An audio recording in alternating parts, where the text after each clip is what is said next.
এই মুহূর্তের সবথেকে বড় খবর রেশন কার্ড নিয়ে। রেশন কার্ডে বড় পরিবর্তন কেন্দ্রীয় সরকারের তরফ থেকে আনা হয়েছে। বরাদ্দ কমতে চলেছে অন্তোদয় অন্ন যোজনার কার্ড, যেটি AAY রেশন কার্ড তালিকা থেকে বাদ হাজার হাজার নাম। তো অন্তোদয় অন্ন যোজনার কার্ড যদি আপনাদের কাছে থেকে থাকে তাহলে অনেকটাই রেশনের পরিমাণ কমে যাচ্ছে। যেখানে পরিবারে 35 কেজি করে চাল গম দেওয়া হতো বিনামূল্যে, সেইখানে কিন্তু বরাদ্দটা অনেকটাই কমে যাচ্ছে এবং সদস্য পিছু করে দেওয়া হয়েছে। তো এই AAY কার্ডধারীদের জন্য আজকের কেন্দ্রীয় সরকারের তরফ থেকে বড় ঘোষণা করা হয়েছে। আগামী দিনে অর্থাৎ আগামী মাস আগস্ট মাস থেকে আপনারা এই AAY অন্তোদয় অন্ন যোজনা রেশন কার্ডে কত পরিমাণ মাল পেতে পারেন, সেটা কত কেজি করে দেওয়া হচ্ছে এবং সমস্ত কিছু জানাবো আজকের এই ভিডিওর মাধ্যমে। তার আগে ভিডিওটি যদি ভালো লেগে থাকে তো অবশ্যই একটি লাইক করবেন, বন্ধুদের সঙ্গে শেয়ার করবেন। রেশন ব্যবস্থায় বড় ধাক্কা, দেশ জুড়ে বরাদ্দ কমিয়ে খরচ বাঁচানোর পথে কেন্দ্রীয় সরকার। রেশন ব্যবস্থা নিয়ে একসঙ্গে দুটি চাঞ্চল্যকর খবর সামনে এসেছে, যা নিম্নবিত্ত সাধারণ মানুষের কপালে চিন্তার ভাঁজ ফেলেছে। একদিকে কেন্দ্রীয় সরকারের নতুন রীতিতে অন্তোদয় অন্ন যোজনার বরাদ্দ হ্রাসের সম্ভাবনা, অন্যদিকে ভোটার তালিকা সংশোধনের জেরে রেশন কার্ড থেকে বিপুল সংখ্যক মানুষের নাম বাদ পড়ার আশঙ্কা। অন্তোদয় অন্ন যোজনার নতুন নিয়ম বা বরাদ্দে পরিবর্তন, জাতীয় খাদ্য সুরক্ষা আইনের 3 নম্বর ধারা সংশোধনের পরিকল্পনা করছে মোদী সরকার। বর্তমানে অন্তোদয় অন্ন যোজনার অধীনে প্রতিটি পরিবারকে মাসে 35 কেজি চাল গম দেওয়া হয়।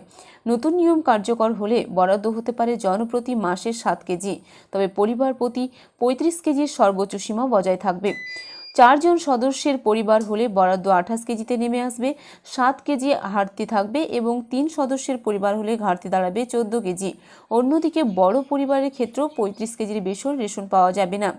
সরকারি লক্ষ্যে এই পরিবর্তনের মাধ্যমে বছরে প্রায় 13,590 কোটি টাকা সাশ্রয় হবে বলে সরকারি ধারণা। তবে all India fair price of dealers federation এই সিদ্ধান্তের কড়া বিরোধিতা করেছে। রেশন কার্ড বাতিলের আশঙ্কা। এদিকে কোচবিহার জেলায় ভোটার তালিকা সংশোধনের সময় প্রায় 1,22,000 ভোটারের নাম বাদ পড়েছে। এর মধ্যে অন্তত 22,000 ভোটারের কোনো রেশন কার্ড নেই বলে তথ্য উঠে এসেছে। সরকারি তথ্য অনুযায়ী বাদ পড়া ব্যক্তিদের মধ্যে পরিযায়ী শ্রমিক এবং মৃত ব্যক্তিদের নাম যেমন রয়েছে, তেমনি সীমান্তবর্তী এলাকায় হওয়ার অনুপ্রবেশ সংক্রান্ত বিষয়েও খতিয়ে দেখা হচ্ছে। যাদের নাম ভোটার তালিকা থেকে বাদ গিয়েছে তারা রেশন থেকে বঞ্চিত হতে পারেন, তবে যেসব মামলা বর্তমানে ট্রাইব্যুনালে বিচারাধীন রয়েছে তাদের নাম আপাতত রেশন ডেটাবেস থেকে বাদ দেওয়া হচ্ছে না। খাদ্য দপ্তর আগামী 31শে জুলাইয়ের মধ্যে এই যাচাই প্রক্রিয়া সম্পন্ন করার লক্ষ্যমাত্রা নিয়েছে। রেশন কার্ড নিয়ে বড় ধাক্কা কেন্দ্রের তরফ থেকে। আপনাদের কাছে যদি AAY অর্থাৎ অন্তোদয় অন্ন যোজনা রেশন কার্ড থেকে থাকে তাহলে কিন্তু আপনাদের জন্য দুঃসংবাদ রয়েছে। কেননা এই অন্তোদয় অন্ন যোজনা রেশনের পরিমাণ কিন্তু অনেকটাই কমে যাচ্ছে। অর্থাৎ একজন 35 কেজি করে যেখানে চাল গম পাওয়া যেত, নতুন নিয়ম কার্যকর করা হয়েছে এবং সেখানে বরাদ্দ অনেকটাই কমে গেছে। 35 কেজির সর্বোচ্চ সীমা বেঁধে দেওয়া হয়েছে। অর্থাৎ একজন পরিবারে যদি 8 জন সদস্য থেকে থাকে তাহলেও তিনি কিন্তু সেই 35 কেজি বিনামূল্যে রেশন পাবেন এবং যদি 2 জন সদস্য থেকে থাকে সেক্ষেত্রেও কিন্তু একই সিস্টেমই করা হচ্ছে।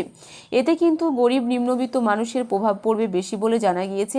এর থেকে 13,590 কোটি টাকা সাশ্রয় হবে সরকারের, এটাই ধারণা করছে সরকার।